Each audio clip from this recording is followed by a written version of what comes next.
Hello guys, welcome to Redditor's Revenge. Here we post amazing revenge stories daily. And if you want more content like this, please do subscribe to the channel and stay tuned with us. Moving to our today's first story, about an addicted father who made his kids and wife's lives a living nightmare. OP and his siblings decided to completely destroy him, and finally they were able to send him behind the bars.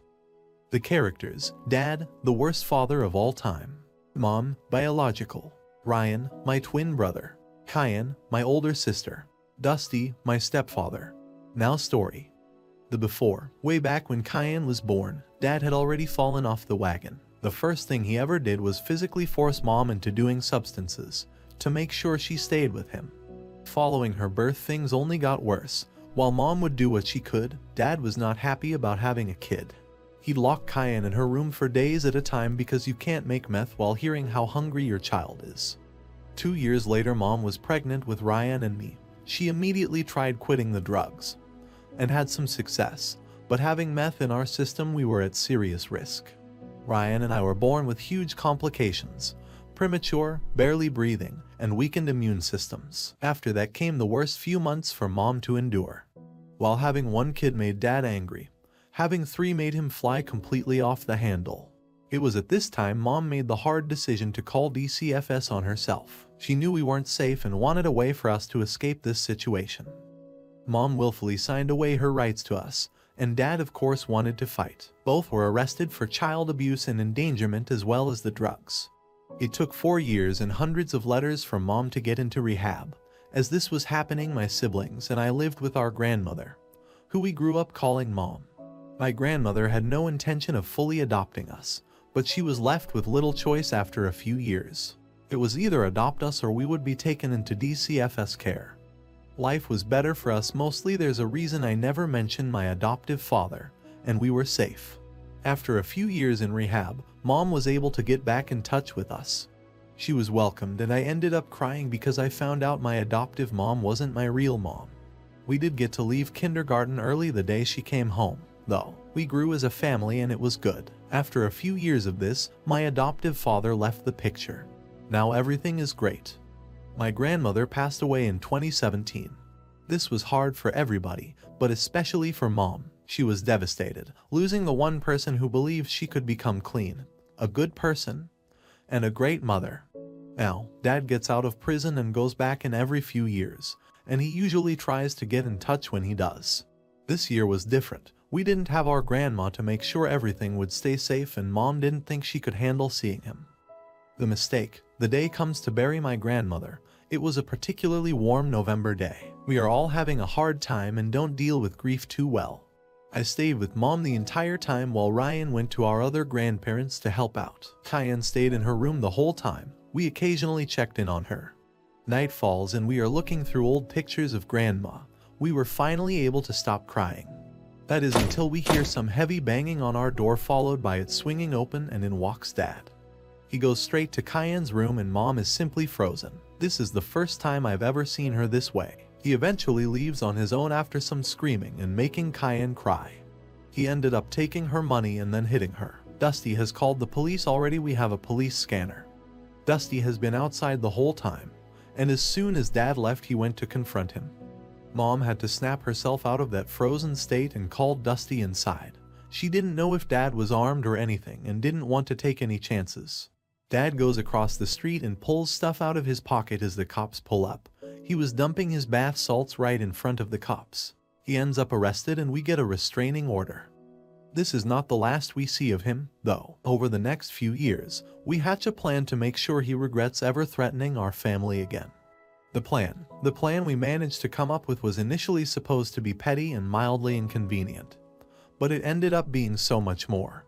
We were just going to call the police every week or so on him. If he had something he wasn't supposed to have, back to jail. This didn't work out as planned and the turnout was much more severe. Dad gets out of prison and lives with his mom. Now the problem with this is that we regularly go visit our grandparents, which means he'd either have to leave or we couldn't go. I'm going to call my other grandma, Nana, to keep things a bit more coherent. Nana would always make him leave if we came over, no matter what temperature, time, or weather conditions. This would also apply to whenever we stayed the night. We visited Nana so much after knowing what she'd do to see us. This was just our way of saying screw you to our dad. The thing about this meant he was essentially homeless, didn't have a car, and could barely find a job. When a job did hire him, he'd post in or Nana would tell us. We'd give them a call and have them do a drug test. He always failed the drug tests. So now he's essentially homeless, having the police called on him, and drugs. He gets tired of this pretty quickly and goes back to Nana's when we are there. A clear violation of the restraining order, so he gets fined. This isn't a meager amount of money either. This ruined his savings. So now he's also broke and got kicked out of Nana's house. Now he starts to realize he's pretty screwed. We call the police for a suspicious man sleeping on the sidewalk and he had drugs on him. Back to jail. At least he has a bed. After a few times of this, he is finally broken, devoid of all hope. He manages to get Nana to let him stay there again, so now we get more updates.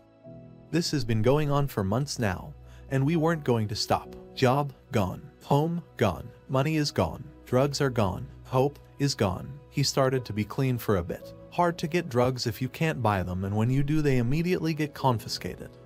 That is until he finds a new woman. He gets back on the drugs thanks to her money. So what do? Get her arrested while he's gone. We are being extra careful not to get him arrested anymore since he'd end up in federal prison this time. After so many times getting caught with drugs, our state sends them to federal. Now we've taken away his girlfriend, too.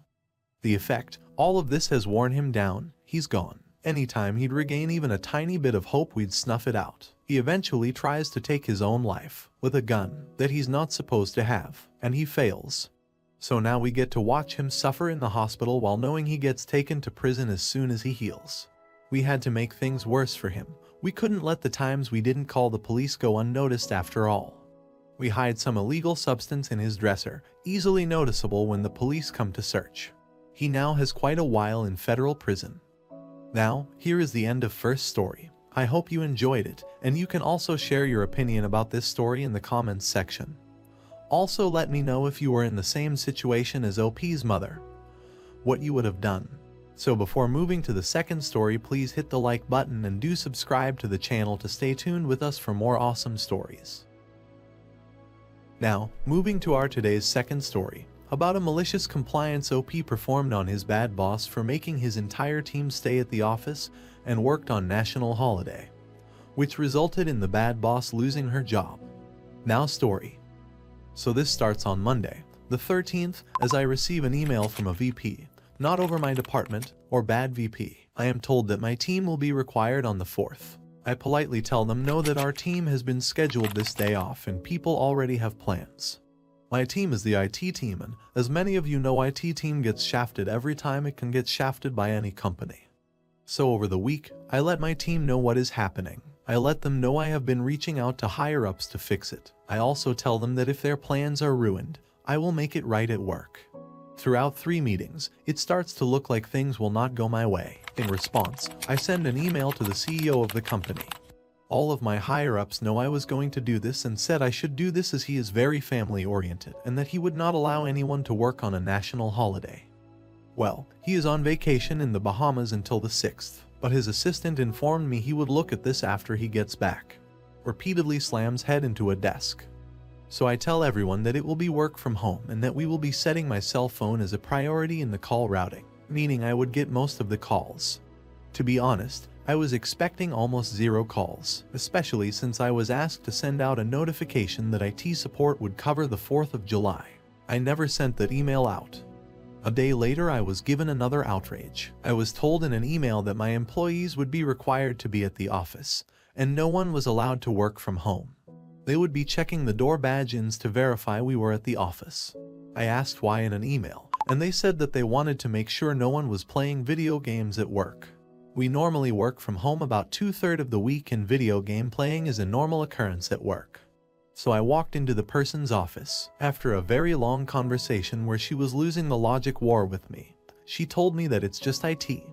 You guys don't have lives. No, I am not kidding you, this is exactly what they told me. I reported this to my VP, who said, I will take care of this.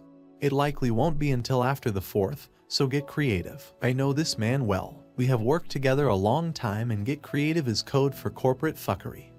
I asked the person requiring us to be at the office if they cared if we had an office party. They said no, as long as it did not interfere with the call flow. Even suggested using my new company card to pay for it. Go wild. Pro tip, never tell me to go wild.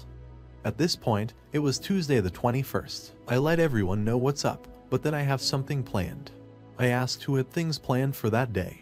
2 people told me they were planning to shoot off fireworks with their family, but the rest were planning barbecue with friends. I write up an email to the VP over my department and the bad VP. I tell them all that I let everyone know. We all were expected to work until 8 p.m. Monday. For the conversation with the bad VP, I will be having an office party as a sort of sorry to the guys and gals who got shafted by this decision. The bad VP replied again, "Thank you for your understanding. Also, yes, I would expect an office party if I had to work on the 4th of July as well. So go wild and enjoy your time.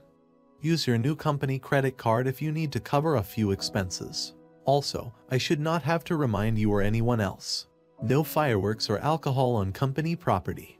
So now it is time to tell you about my office. See, a while back, the IT team was moved from the main corp office and into a smaller building by itself. It has a nice gaming break room, a decent-sized gym, and a full-on drink bar.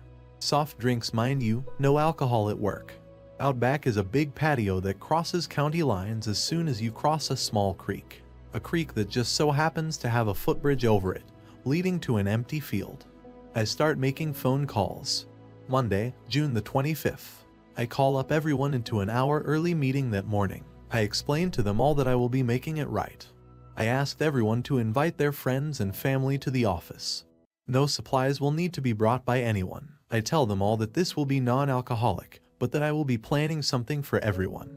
I told them to expect all food to be provided and they don't need to bring anything unless they want to bring some fireworks. That is, they won't have to spend a dime.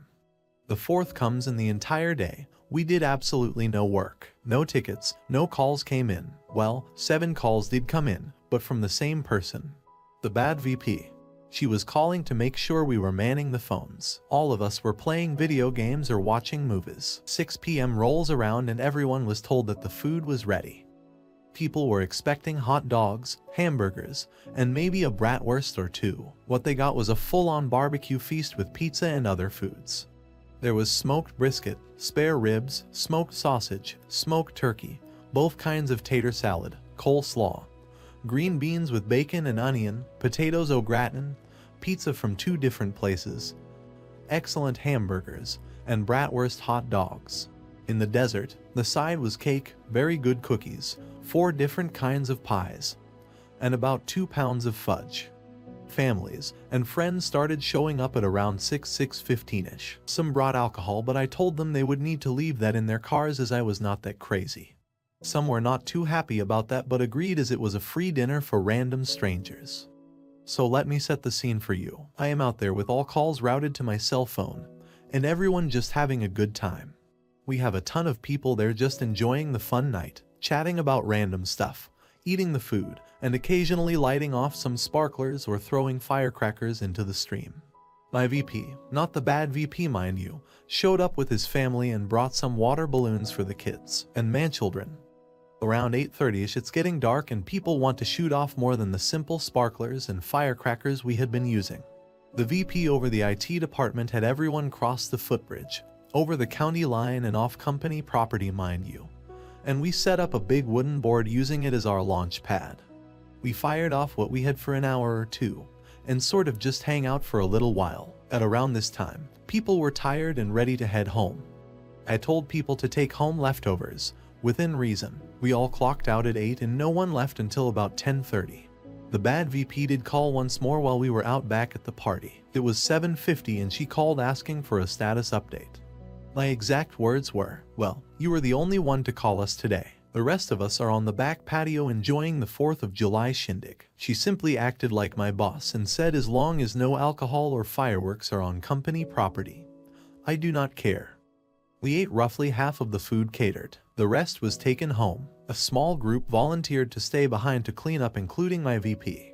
We had a funny conversation about how this will make waves with the bosses, but he said he had my back and asked me how much this cost. I just gave him a sideways look which made him laugh. Tuesday morning, I submitted the expense report to my VP. This email would inevitably make its way over to the bad VP and up the chain to the CIO of the company. It would be a bad idea to give out the exact cost of the party, mind you, but I can tell you that because of this 4th of July party, new rules were put into place. Any expenses of over 4K or more must be approved by the direct supervisor or VP over the department, and the full expense report must be sent to the finance department for review after the fact. Hint, the party cost over 6K.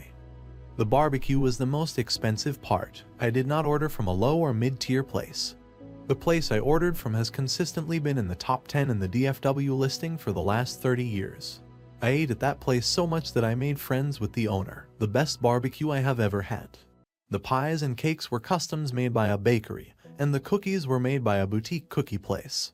I had 10 to 12 packs of Coke, Coke Zero, DP, DP Zero, Pepsi, and Pepsi Zero. I bought 5 pepperonis, 5 sausage, 5 cheese, 2 Hawaiian, and 3 cheeseburger pizzas from one place, and nearly the same number from another place. Excluding the cheeseburger ones, I subbed out those for a different specialty pizza from the other place. The burgers were from an excellent burger place that did the catering. I know that owner well. He brought his kids for the night of fun after he heard what was going to be happening. He was also the one who brought the brat dogs, as he recently added those to his menu. This was the most expensive office party in the history of the company. The only things more expensive than this were some business meetings that the CEO rented private rooms in high-end restaurants. As for the CEO, he was outraged, not at the cost of the party, mind you. He knew that the party would not have been necessary if people had been allowed to go home. He was outraged that IT was the only group required to work on that day. When I submitted the logs showing how we received no real phone calls, no service requests, and that we watched movies, played video games during our shift, he had heard enough. He sent out a scathing email about work-life balance and the importance of our holidays to every upper management. It was kind of funny, as people wanted me to get in trouble for what I did. But the reality is other departments have done similar things in the past, just not on the scale that IT did. The bad VP was admonished quite effectively and sent me an apology email. I forwarded it to the team with a strong hint to not reply. Then my VP let the CIO and the CEO know about what the bad VP said. You guys don't have lives. The bad VP did confirm she said it in a meeting with her EVP. It did not go over well. I have never heard people yelling in an office meeting like that before. The CEO of the company came to our office and yelled at her. Not sure if she was fired, but she is not at work today. In Active Directory she does not have the down arrow of death, so not 100% what happened to her. I know she lost whatever clout she had at this company with her attitude. If anything more happens, I will update. But so far it looks like the fallout from this is I caused a new rule to be put in place about how much you are allowed to spend at one time. The bad VP may or may not be let go, forced to resign. I know she got yelled at. Strangely, there is now no longer any pushback for my bid to get everyone back to working from home. Now, here is the end of the story. I hope you enjoyed it, and let me know your opinion about this story in the comments section. And please stay safe. So before leaving, please hit the like button and do subscribe to the channel to stay tuned with us for more awesome stories.